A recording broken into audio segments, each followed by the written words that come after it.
Assalamualaikum warahmatullahi wabarakatuh. Yang terhormat kepada Bapak Rektor, Bapak Haji Maftuhin. Yang terhormat kepada Bapak Dekan Fasih, Bapak Haji Nur Effendi. Yang terhormat kepada Bapak Kajur Hukum Tata Negara, Bapak Ahmad Gelora. Yang terhormat kepada Bapak Farihul Lutfi selaku dosen mata kuliah Bahasa Indonesia. Di sini kami akan menyampaikan hasil diskusi kami dan akan kami presentasikan, yang mana kelompok kami terdiri dari saya sendiri, Reni Mujilestari, Siti Farida Putri, Abdul Rafi, Amalia Zanuba Khafsah, dan Muhammad Mirza Aizal Hakim. Assalamualaikum warahmatullahi wabarakatuh. Saya Siti Farida. Saya akan menjelaskan pengertian apa itu bahasa dan kalimat efektif. Bahasa sendiri merupakan alat komunikasi sekaligus menjadi alat untuk pemersatu bangsa. Kalimat dikatakan singkat karena menggunakan unsur yang dipahami supaya pembaca dan pendengar dapat mengerti dan memahami dengan cepat. Maka dari itu, kalimat efektif juga harus memiliki susunan yang mudah dipahami dan makanya disampaikan dapat dimengerti baik oleh pembaca maupun pendengar. Contohnya yaitu seperti Budi sedang bermain layangan, anak mencuci baju, ibu membantu ayah membenarkan mesin cuci, seperti itu. Adapun cara kalimat efektif, syarat pertama pemilihan kata dan diksi dan penggunaan ejaan.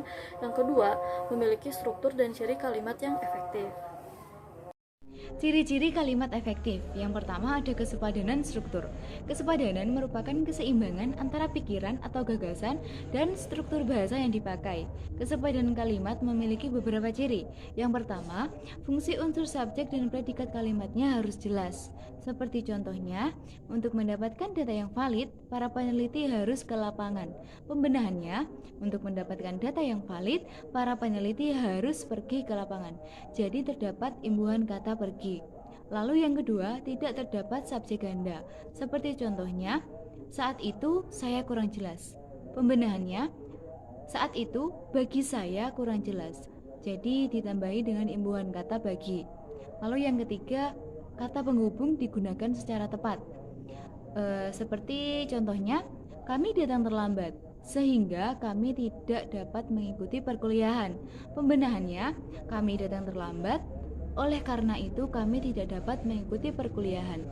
Jadi kata sehingga itu kan merupakan kata penghubung intra-kalimat, diganti menjadi kata penghubung antar kalimat, sehingga diganti menjadi oleh karena itu. Lalu yang keempat ada kata pewatas siang, kata keterangan aspek dan modalitas digunakan secara tepat. Seperti contohnya, kandang ternak unggas yang terletak di dekat kampus. Jadi kata yang di kalimat tersebut dihilangkan menjadi kandang ternak unggas terletak di dekat kampus. Yang kedua ada keparalelan bentuk. Merupakan pengungkapan pikiran atau gagasan yang sama fungsinya ke dalam suatu bentuk atau struktur yang sama. Bila salah satu gagasan dinyatakan dalam bentuk kata benda, gagasan yang lain yang memiliki fungsi yang sama dinyatakan dalam bentuk kata benda juga.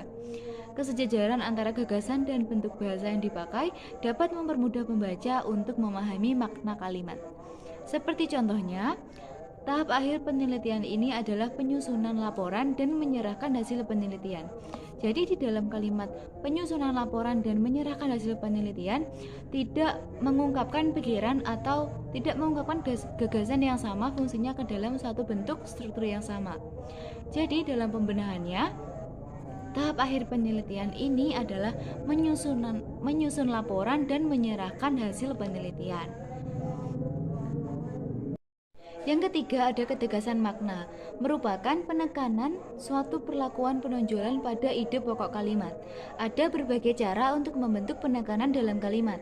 Yang pertama, meletakkan kata yang ditonjolkan di depan kalimat atau di awal kalimat. Seperti contohnya, para dosen mengharapkan agar seluruh mahasiswa belajar dengan rajin. Penekanan kalimatnya ada di depan, yaitu para dosen mengharapkan. Yang kedua, membuat urutan kata yang bertahap. Seperti contohnya, bukan 1000, sejuta atau 100, tetapi berjuta-juta rupiah. Pembenahannya, bukan 100, 1000 atau sejuta, tetapi berjuta-juta rupiah. Yang ketiga, melakukan pengulangan kata atau repetisi. Seperti contohnya, saya suka kecantikan mereka, saya suka kelembutan mereka. Yang keempat, melakukan pertentangan terhadap ide yang ditonjolkan. Seperti contohnya, anak itu tidak malas dan curang, tetapi rajin dan jujur. Yang kelima, menggunakan partikel penekanan atau penegasan. Seperti contohnya, saudaralah yang bertanggung jawab. Jadi penekanannya ada di depan, saudaralah. 4. Kehematan. Yang dimaksud dengan kehematan dalam kalimat efektif adalah hemat mempergunakan frase atau bentuk lain yang dianggap tidak perlu. Ada beberapa cara yang dapat ditempuh untuk mempertahankan kehematan. A. Tidak mengulang subjek yang sama dalam kalimat. B. Tidak menjamakkan kata yang bermakna jamak. C. Menghilangkan bentuk yang bersinonim. D. Menghilangkan kata superordinat pada kata yang merupakan hiponimnya. E. Menghilangkan kata saling pada kata kerja resiprokal. F. Susunan kalimat dengan ketunggalan arti atau tidak ambigu. G. Susunan kalimat harus logis. Struktur kalimat efektif. Yang pertama, struktur kalimat efektif umum. Struktur kalimat efektif umum biasanya terdapat unsur-unsur yang terbagi menjadi dua, yakni unsur wajib dan unsur tidak wajib.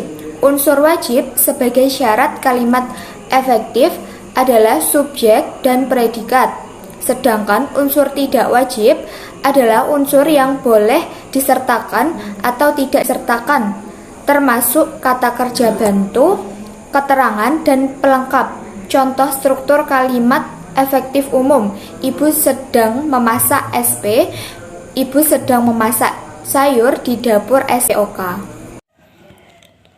Struktur kalimat efektif paralel adalah struktur kalimat yang menggunakan bentuk bahasa sama dalam satu susunan serial untuk memenuhi syarat kalimat efektif. Struktur kalimat efektif paralel ini terbagi menjadi dua, yakni kesejajaran bentuk dan kesejajaran makna. Contoh struktur kalimat efektif paralel: demensia adalah penyakit orang lansia yang paling berbahaya sebab cara pencegahan dan pengobatannya belum diketahui. 3. Struktur kalimat efektif periodik. Struktur kalimat efektif periodik adalah struktur kalimat yang lebih mengemukakan unsur-unsur tambahan baru untuk menuju unsur intinya. Contoh struktur kalimat efektif periodik: oleh mahasiswa kemarin jenazah yang busuk itu dikuburkan. OKSP. Oleh awan panas yang tersembur dari kepundan dengan bantuan angin yang berkecepatan tinggi, hutan lindung di lereng bukit itu terbakar habis. OKSP. Kemarin rombongan mahasiswa PKL dari UNESA disambut oleh mahasiswa jurusan PBSID Undiksa KSPO. Sekian, terima kasih.